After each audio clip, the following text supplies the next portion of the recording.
교수님, 회장님, 위원장의 교수님 이름이 없습니다. 이돈 변호사의 말이 장례식장을 얼어붙게 만들었습니다. 가선영은 검은 상복을 입고 하얀 손수건으로 눈물을 닦으며 동생 가선우를 잃은 슬픔을 연극영화과 교수답게 절절하게 표현하고 있었거든요. 하지만 그 순간 그녀의 손이 딱 멈췄어요. 장례식장 입구에서 구두 소리가 또각또각 울렸습니다. 모든 사람의 시선이 그쪽으로 쏠렸어요. 김영란이었습니다. 그녀는 가선영에게 전쟁을 선포하듯 새빨간 정장을 차려입고 나타났어요. 상복도 아닌 마치 승리를 자축하러 온 것 같은 그 모습에 조문객들이 웅성거리기 시작했습니다. 가선영은 손수건으로 눈가를 누르며 영란을 바라봤어요. 두 여자의 시선이 공중에서 충돌했죠. 가선영의 입술이 미세하게 떨렸지만 그녀는 곧 슬픈 표정을 다시 지었습니다. 영란은 가선우의 영정 앞에 섰습니다. 고개를 숙여 절을 하며 속삭였어요. 안녕. 가선우? 내가 너의 원수를 갚아줄게. 그러니 잘 가. 예림이와 혜지의 원수도 반드시 갚을 거야. 지켜봐줘. 그 말을 들은 가선영의 눈빛이 순간 차갑게 변했습니다. 하지만 주변 사람들 앞에서는 여전히 슬픔에 잠긴 누나를 연기하고 있었어요. 모두 자리에 앉아주시기 바랍니다. 이돈이 앞으로 나서며 서류 가방에서 문서를 꺼냈습니다. 가성그룹의 임원들이 하나둘 자리를 채우기 시작했어요. 가선영은 앞자리에 앉으며 손수건을 무릎 위에 가지런히 놓았습니다. 그녀의 입꼬리에는 이미 미소가 번지고 있었죠. 드디어 내 차례야. 가성그룹은 우리 엄마가 세운 회사. 당연히 내가 받아야지.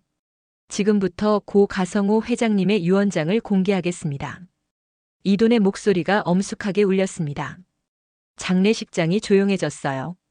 유언자 가성호는 본인 명의로 되어 있는 모든 부동산, 예금, 주식, 회사 지분, 귀금속 및 기타 자산 일체를 배우자 김영란에게 전부 상속한다. 순간 가선영의 얼굴에서 핏기가 사라졌습니다. 그녀는 자리에서 일어나려다 다시 주저앉았어요.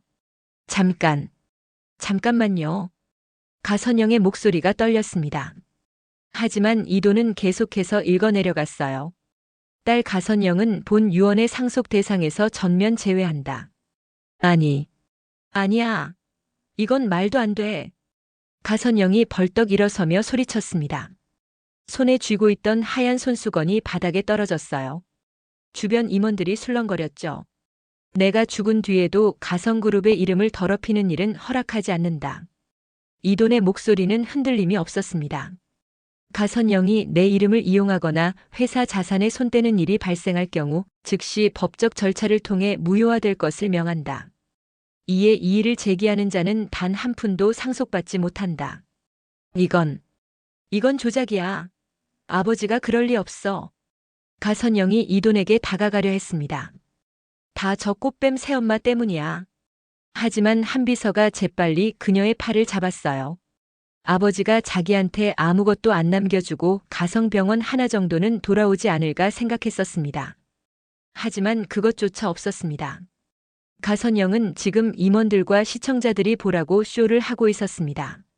미망인에게 모든 걸 빼앗긴 딸이 불쌍해 보이도록. 교수님 진정하세요. 사람들이 보고 있습니다. 2025년 10월 12일 서울특별시 한남동 자택에서 유언자 가성호. 이돈이 서류를 접으며 가선영을 바라봤습니다. 가선영은 그 자리에 선 채 온몸을 떨고 있었어요. 임원들은 서로 눈빛을 교환했습니다. 겉으로는 놀란 표정이었지만 속으로는 쾌재를 부르고 있었죠. 가선영에게 자식들을 인질로 협박당하며 주주총회에서 그녀를 회장으로 추대하라는 협박을 받았던 사람들이었거든요. 조의금이라도 전하고 가겠습니다. 임원들이 하나둘 자리를 떠나기 시작했습니다. 가선영은 그들을 붙잡고 싶었지만 다리에 힘이 풀려 움직일 수가 없었어요. 결국 장례식장에는 가선영과 한비서 그리고 김영란과 이돈만 남았습니다. 가성그룹은 우리 엄마가 세운 회사야. 가선영이 중얼거렸습니다. 목소리가 점점 커졌어요. 우리 엄마가 세운 회사라고. 내 거야. 당연히 내 거여야 한다고. 가선영 씨. 김영란이 차분하게 말했습니다. 회장님의 뜻이에요. 받아들이세요. 받아들여? 한 푼도 안 남겨줬는데? 그게 아버지야? 그게 아버지라고. 하지만 그녀의 눈에서는 눈물이 나오지 않았습니다. 분노와 배신감만이 끓어오르고 있었죠. 가선영은 이제 악만 남았습니다. 김영란, 내가 여기서 무너질 것 같아? 난 아직도 카드가 많이 남아있어. 네가 사랑하는 사람들이 하나씩 어떻게 되는지 두고 보라고. 지금 당장 유언장 포기각서 쓰라고. 그 모습을 바라보던 영란의 눈빛이 복잡했습니다. 맘대로 해봐, 가선영. 난 이제 돈도 권력도 생겼어. 뭐든지 해봐. 내가 널 감옥에 보내줄 테니까. 사모님 괜찮으세요? 이제 시작이에요. 진짜 전쟁은. 이돈과 영란이 돌아가자.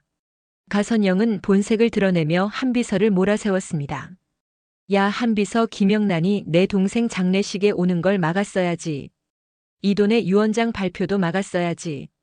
저 둘을 죽여서라도 막았어야지 하면서 가선영이 눌러왔던 성질을 내며 한비서의 뺨을 세게 후려 갈겼습니다. 한비서의 목이 돌아가고 뺨이 금세 부풀어 오른 걸 보면 한두 번 때려본 솜씨가 아니었습니다. 죄송합니다, 교수님. 이제 그만 돌아가시죠. 차 안에서 가선영은 창밖만 바라보고 있었습니다. 한비서는 운전하면서 백미러로 그녀를 슬쩍 봤어요. 가선영의 표정이 점점 무섭게 변하고 있었거든요. 한비서. 가선영이 차갑게 말했습니다. 한비서, 가성우가 죽었을 때 실물로 본 적 있어? 머리를 총으로 쏴서 자살하셔서 너무 끔찍해서 아무도 안 들여보낸 걸로 알고 있습니다. 경찰이 비공개로 진행했습니다. 사진만 전달받았습니다. 그럼 조작이야. 김영란이랑 이돈이 조작한 거라고. 가선영이 주먹으로 좌석을 내리쳤습니다. 그리고는 갑자기 한비서를 돌아봤어요.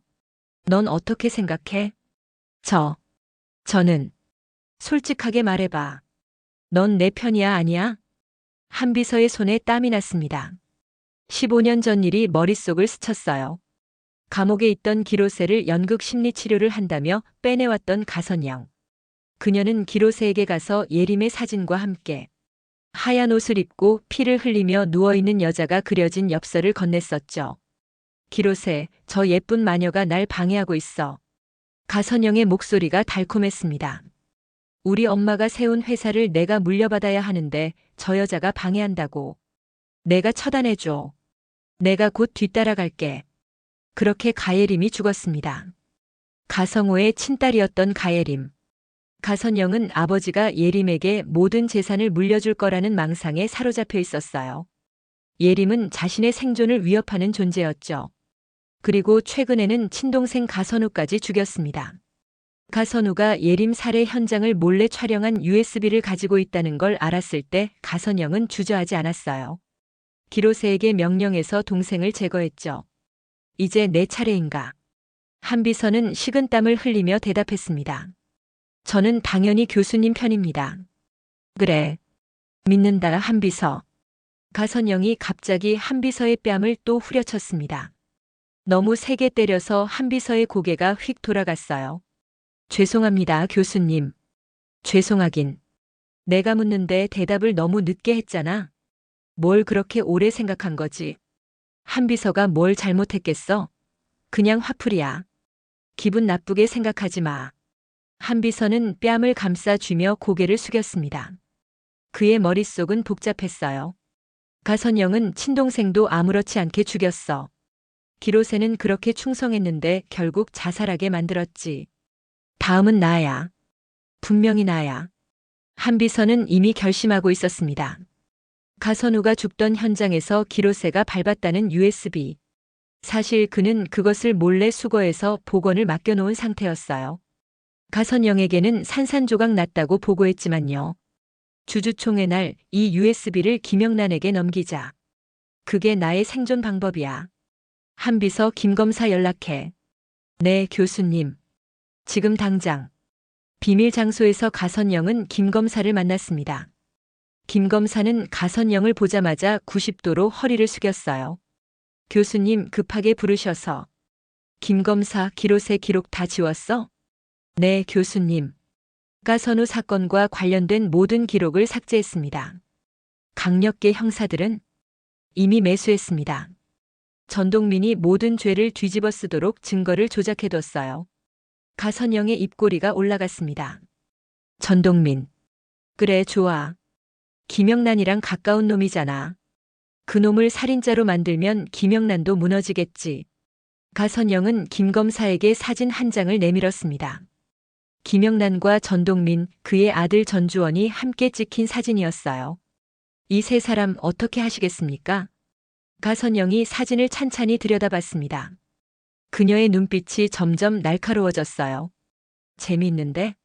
전동민은 살인자가 되고 김영란은 살인자를 사랑하는 불륜녀가 되는 거야. 불륜이요? 그래. 김 검사, 내가 시나리오 잘 짜봐. 두 사람의 관계를 의심스럽게 만드는 거야. 사진 한 장으로는 부족하니까 목격담도 만들고. 알겠습니다, 교수님. 그리고 언론에 흘려. 타이밍 잘 봐서. 네, 제가 알아서 처리하겠습니다. 김 검사가 물러나자 가선영은 혼자 남았습니다. 그녀는 밖을 바라보며 웃었어요. 검사도 내 말 한마디에 굽신거리잖아. 이게 권력이야. 유원장 따위로 날 무너뜨릴 수 있다고 생각해? 김영란, 너무 순진한 거 아니야? 하지만 그녀는 몰랐습니다. 뒤에 서 있는 한 비서가 이 모든 대화를 녹음하고 있다는 것을요. 한편 김영란과 이도는 전동민을 살인 혐의에서 벗어나게 하기 위해 동분서주하고 있었습니다. 사모님, 부검이 비공개로 진행된답니다. 뭐라고요? 가선영이 뭔가 손을 쓴 거네요.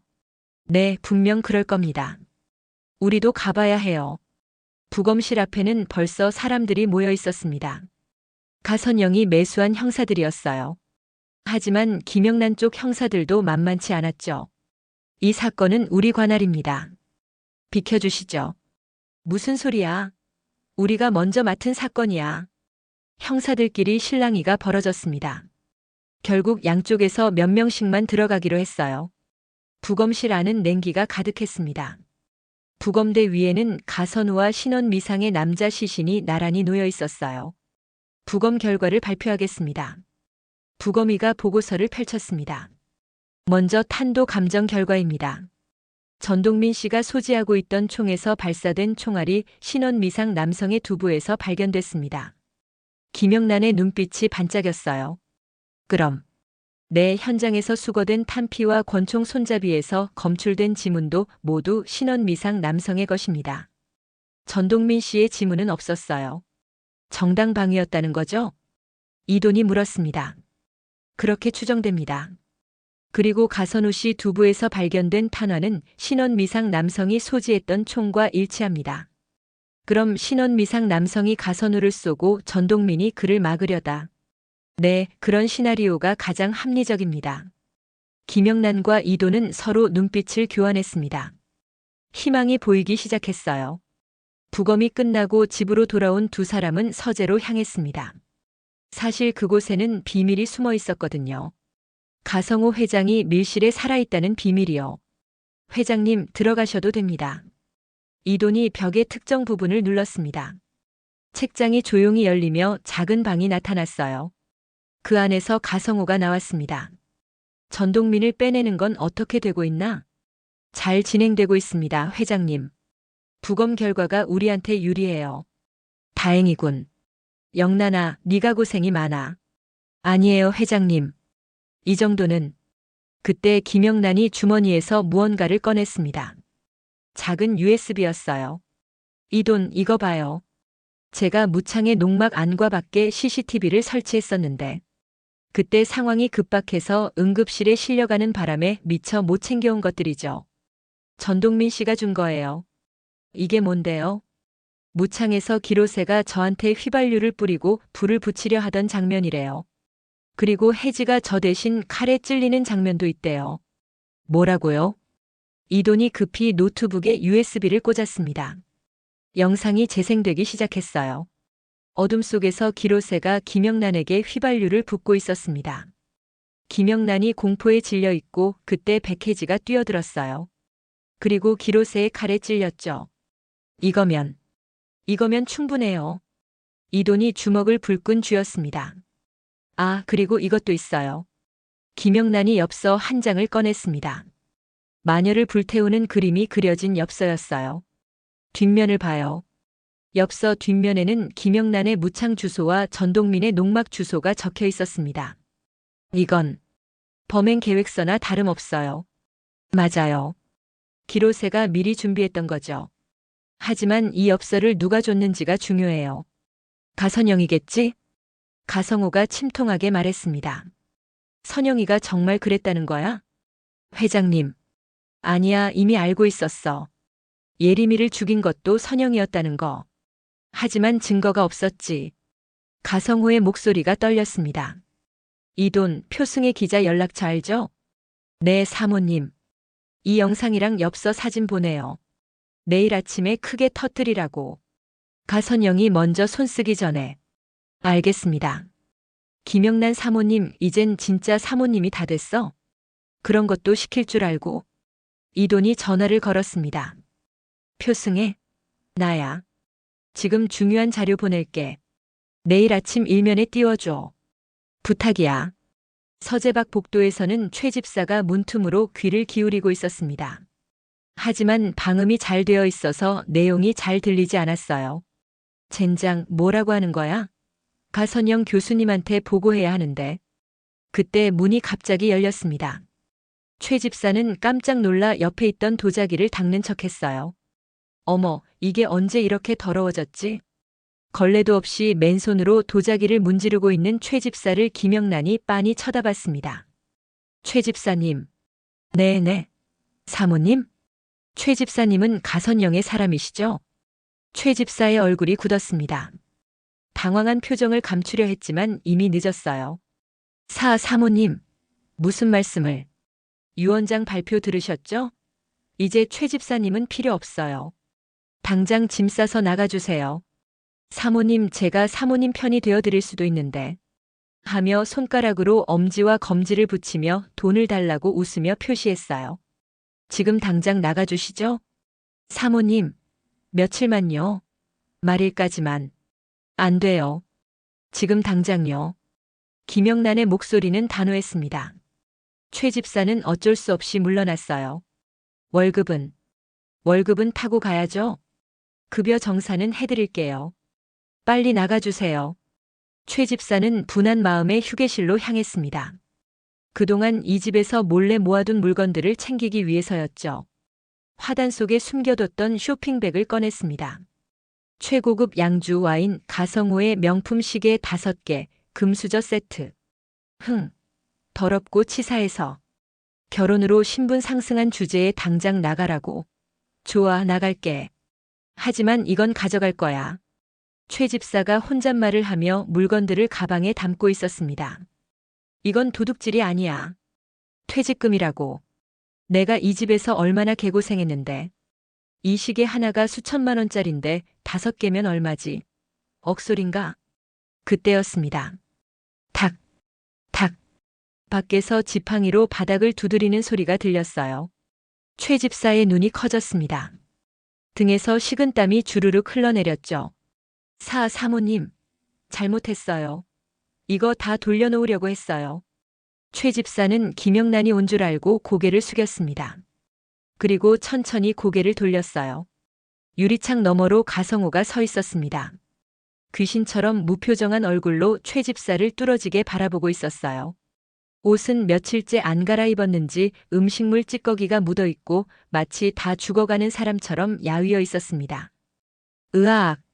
귀신이다. 최 집사의 비명이 집안을 가득 채웠습니다. 그는 그 자리에서 기절했어요.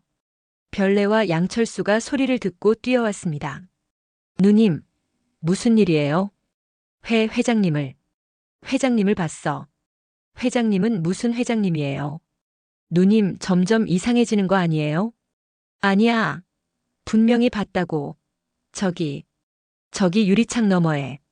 누님, 그나저나 이 고급 양주랑 와인이랑. 이 시계들은 뭐예요? 이거 훔쳐가려고 했어요? 양철수가 쇼핑백을 들여다보며 물었습니다. 아니야. 이건 퇴직금이야. 내가 얼마나 고생했는데. 이건 도둑질이에요. 마무리 잘하고 나가야 뒤탈 없을 거예요.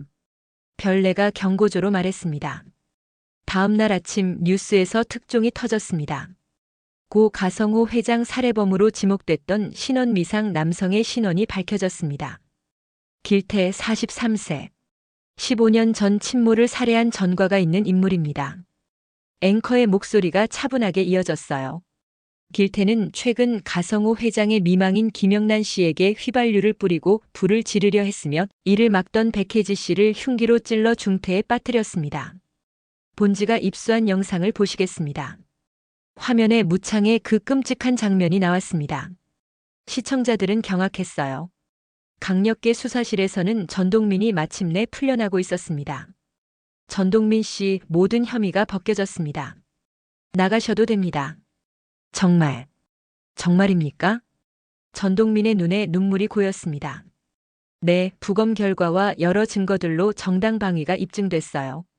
이돈이 전동민을 꽉 껴안았습니다. 동민아 고생 많았어. 정말 힘드셨죠? 돈이 형 고마워. 고마워요. 영란 씨. 동민아 영란 씨 아니고 사모님이라고 불러. 사모님께도 감사합니다. 우리 혜지 보러 가요. 혜지도 기다리고 있을 거예요.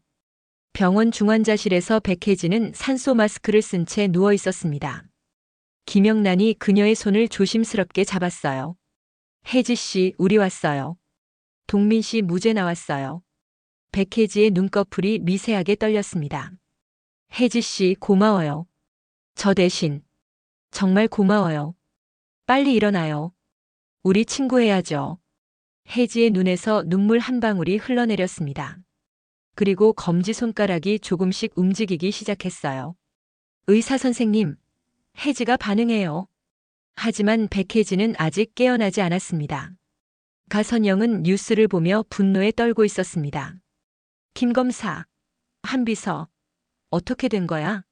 왜 김영란이 불쌍한 피해자가 되는 거야? 교수님, 저희도 김영란과 전동민을 불륜으로 몰아가려고 했는데 이 영상이 너무 강력해서 여론이 김영란에게 동정적으로 돌아섰습니다. 김 검사가 조심스럽게 말했습니다. 동정이라고? 기로세를 깨끗이 지우라고 했잖아. 가선영이 책상을 3개 내리쳤습니다. 그때 전화가 울렸어요. 교수님, 저 최 집사예요. 왜? 제가 집에서 짐을 싸는데 회장님을 봤어요. 유리창 너머로 귀신처럼 저를 쳐다보고 계셨다니까요. 가선영의 손이 멈췄습니다. 뭐라고? 깜짝 놀라서 잠깐 기절했다 깨어났는데 아무도 없더라고요. 꿈인지 생시인지. 최 집사 저번에 물소리 들리고 소주컵 나와 있고 라면 없어졌다고 했지? 네, 교수님. 그게 지금 김영란이랑 이돈 있어? 아니요, 경찰서 갔어요. 가선영의 입꼬리가 천천히 올라갔습니다. 최 집사 지금 당장 CCTV 차단하고 집에 있는 사람들 다 내보내. 지금 당장. 네. 그런데 빨리. 알겠습니다. 전화를 끊은 가선영은 한비서를 돌아봤습니다. 한비서 아버지가 살아계셔. 예?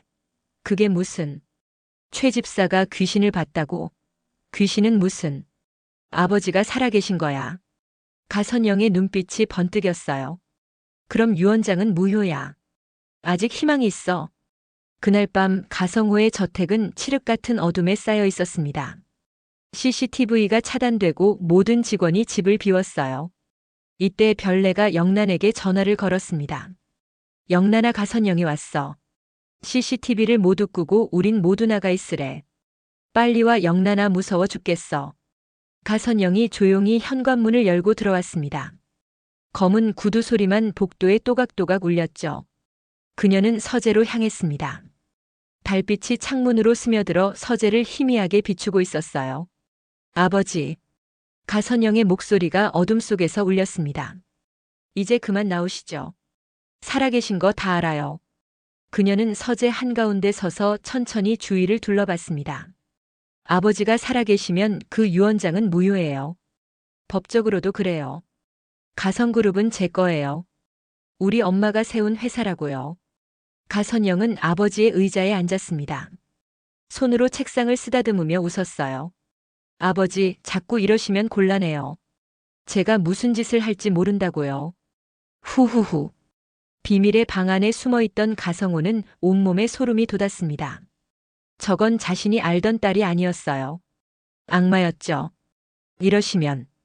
가선영이 갑자기 일어서며 손뼉을 쳤습니다. 찾아. 문 밖에서 기다리던 부하 5명이 일제히 뛰어들어왔습니다. 그들은 서재를 뒤지기 시작했어요. 책장의 책들이 바닥으로 쏟아졌습니다. 벽에 걸린 그림들이 내동댕이 쳐졌어요. 금고도 망치로 두들겨 열려고 했죠. 더 찾아. 숨을 곳이 분명히 있어. 그때 현관문이 벌컥 열렸습니다. 뭐 하는 거야? 김영란의 목소리가 천둥처럼 울렸습니다. 이돈도 함께 뛰어들어왔어요. 가선영, 이게 무슨 짓이야? 무슨 짓? 여긴 우리 엄마 집이야. 내가 태어나고 자란 집이라고. 가선영이 소리쳤습니다. 주거침입이야. 당장 나가지 않으면 경찰 불러. 최 집사가 아버지를 봤다며? 어디 숨겼어? 회장님? 김영란은 당황했지만 재빨리 표정을 숨겼습니다. 회장님은 하늘에 계셔. 나쁜 짓 하는 최 집사를 벌하려 잠깐 오셨나 봐. 거짓말. 한비서 오늘은 이만 가지. 가선영이 부하들에게 손짓했습니다. 하지만 아버지가 살아계신 한 유언장은 무효야. 내일 전문가 데리고 와서 꼭 찾아낼 거야. 기다려. 가선영 일행이 떠나자 김영란과 이도는 깊은 한숨을 내쉬었습니다. 휴. 계획대로 잘 되고 있어요, 사모님. 네, 그런 것 같네요. 이제 가선영이 이제 확신하고 있어요. 회장님이 살아계시다는 걸. 이제 어떻게 하죠? 가예림 사건의 진실을 빨리 밝혀야 해요. 가선영이 또다시 쳐들어오면 그때 확실한 증거를 잡아야 해요. 가선영을 미쳐 날뛰게 만들어 보자고요. 그 전에 회장님을 세상에 내보낼 수는 없어요. 그때 가선영의 휴대폰이 울렸습니다. 가선영 씨죠? 내일 경찰서로 출두하셔야 합니다. 무슨 일로요? 길태 씨와 가선우 씨 사건 관련해서 조사받으셔야 합니다. 그림 엽서 뒷면의 글씨체와 김영란 씨가 제출한 유서의 글씨체가 모두 가선영 교수님 필체로 판명되었습니다. 가선영의 얼굴이 창백해졌습니다. 한비서. 변호사 연락해. 최고로 비싸고 실력 좋은 변호사로. 네, 교수님. 차 안에서 한비서는 조용히 생각했습니다. 가선영이 친동생도 충성스러운 기로새도 아무렇지 않게 죽였다는 것을요. 이제 내 차례야. 분명히. 하지만 한비서는 이미 준비해뒀습니다. 가선우의 USB. 그 안에는 가예림 살해의 결정적 증거가 담겨 있었어요. 와인에 약을 타는 가선영. 의식을 잃은 가예림을 칼로 찌르는 기로새. 하얀 옷을 입혀 바닥에 눕힌 예림을 보며 웃고 있는 가선영. 그 모든 장면이 고스란히 담겨 있었죠. 그것을 몰래 촬영한 사람은 가선우였습니다. 그리고 그 때문에 가선우도 죽었어요. 주주총회 날 이 USB를 김영란에게 넘기자. 그게 나의 생존 방법이야. 한비서는 주머니 속 USB를 만지작거렸습니다. 가선영은 창밖을 바라보며 중얼거렸어요. 아버지가 살아계셔. 그럼 아직 끝나지 않았어. 가성그룹은 반드시 내 거야. 김영란, 너도 이돈도 전동민도 다 없애버릴 거야. 그녀의 눈에는 광기가 번뜩이고 있었습니다. 주주총회까지 이제 며칠 남지 않았습니다. 가성호는 과연 언제 세상의 모습을 드러낼까요? 한비서가 가진 USB 속 진실은 빛을 볼 수 있을까요? 그리고 가선영은 아버지가 살아있다는 것을 확신한 지금 어떤 무서운 계획을 꾸미고 있을까요? 무엇보다 백혜진은 과연 의식을 되찾을 수 있을까요? 구독과 좋아요로 착한 여자 부쌤이 많이 응원해주세요. 감사합니다.